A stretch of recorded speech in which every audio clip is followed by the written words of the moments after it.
Semuanya kembali dengan saya Juli Samosir. Kali ini saya akan menjelaskan strategi pencegahan korupsi di sektor publik dan swasta. Mencegah penyalahgunaan kekuasaan, penyuapan, dan kecurangan memerlukan pendekatan berbeda di sektor publik dan swasta. Namun, prinsip-prinsip yang mendasarinya sama, yaitu yang pertama, peningkatan transparansi, yaitu yang pertama, mempublikasikan anggaran dan pengeluaran.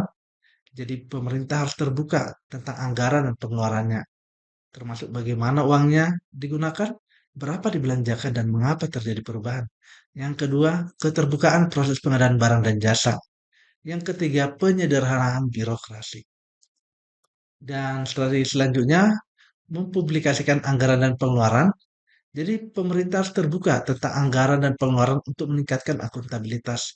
Masyarakat dapat memantau penggunaan dana publik dengan melihat anggaran dan pelacakan arus dana, memudahkan pengawasan dan deteksi dini korupsi. Yang selanjutnya tadi yaitu keterbukaan proses pengadaan barang dan jasa, di mana transparansi proses pengadaan, pemerintah harus memastikan transparansi dalam pengadaan barang dan jasa. Hal ini mencegah korupsi dan nepotisme. Yang selanjutnya sistem e-procurement, di mana sistem pengadaan barang dan jasa elektronik meningkatkan transparansi, akuntabilitas, dan efisiensi proses tender. Dan selanjutnya itu mempublikasikan hasil pengadaan. Jadi pemerintah wajib mempublikasikan hasil pengadaan barang dan jasa, termasuk pemenang kontraknya siapa dan nilainya berapa. Nah, mengenai penyederhanaan birokrasi, bisa dengan mengurangi prosedur yang rumit. Jadi identifikasi nih dan hilangkan langkah-langkah administratif yang seharusnya tidak perlu, sehingga bisa mempercepat proses perizinan dan pengajuan dokumen. Dan bisa juga menyederhanakan birokrasi dengan menggunakan layanan digital. Jadi bisa diotomatisasi dan disederhanakan proses layanan publik tersebut. Dan juga bisa mendelegasikan kewenangan ke tingkat yang lebih rendah sehingga prosesnya bisa lebih cepat dan juga efisien. Dan selanjutnya bisa meningkatkan koordinasi antar unit pemerintah sehingga tidak ada tumpang tindih dan tidak ada ketidakjelasan prosedur. Nah, selanjutnya bisa menggunakan penguatan sistem whistleblowing, yaitu saluran pelaporan yang aman, perlindungan bagi pelapor, responnya cepat, dan adanya budaya anti korupsi. Nah, kita meningkatkan akuntabilitasnya bisa melakukan dengan audit yang teratur, melakukan audit keuangan dan kinerja secara rutin, melakukan laporan yang transparan, jadi dipublikasikan hasil laporannya, dan juga melibatkan masyarakat. Dan selanjutnya menerapkan aturan dan sanksi. Hukum yang tegas dan adil tanpa pilih kasih adalah kunci untuk mencegah korupsi. Sanksi yang berat, baik pidana maupun administratif kepada yang melakukan korupsi agar mereka jera. Dan akuntabilitas, semua pihak baik pejabat publik maupun swasta harus bertanggung jawab atas tindakan mereka dan menerima konsekuensi yang adil.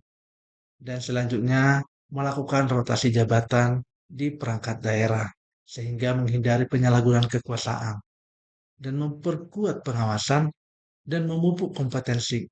Jadi orang-orang yang berkompeten bisa bersaing untuk mendapatkan jabatan tersebut. Dan selanjutnya bisa juga dengan meningkatkan kualitas SDM melalui pelatihan dan pengembangan sistem rekrutmen yang ketat. Jadi dipilih nih pegawai dengan teliti, yang jujur dan juga cakap. Dan promosi berdasarkan kinerja. Jadi promosinya adil dan terbuka berdasarkan prestasi dan kinerja dari pegawai dan menanamkan nilai-nilai integritas. Nah, bagaimana dengan sektor swasta? Strategi pencegahan korupsi di sektor swasta perlu menerapkan strategi yang efektif untuk mencegah korupsi. Beberapa pendekatan yang dapat diterapkan yaitu penerapan tata kelola perusahaan yang baik, transparansi, akuntabilitas, integritas, dan kepatuhan, mematuhi aturan dan undang-undang termasuk kebijakan anti korupsi.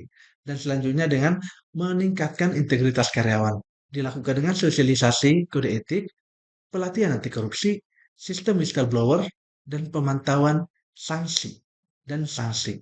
Awasi perilaku karyawan dengan ketat dan berikan sanksi yang tegas jika terbukti melanggar integritas. Selanjutnya bisa melakukan pengawasan internal yang efektif. Proses kontrol menyeluruh, audit secara berkala, dan melakukan perbaikan berkelanjutan kepada sistem yang ada di organisasi, sehingga organisasi menjadi lebih efektif dan terintegrasi. Selanjutnya bisa melakukan kolaborasi dengan pemerintah maupun dengan masyarakat. Jadi melibatkan masyarakat, melakukan kemitraan dengan pemerintah, dan juga melakukan program edukasi anti korupsi, melatih karyawan, mitra, masyarakat tentang pencegahan korupsi.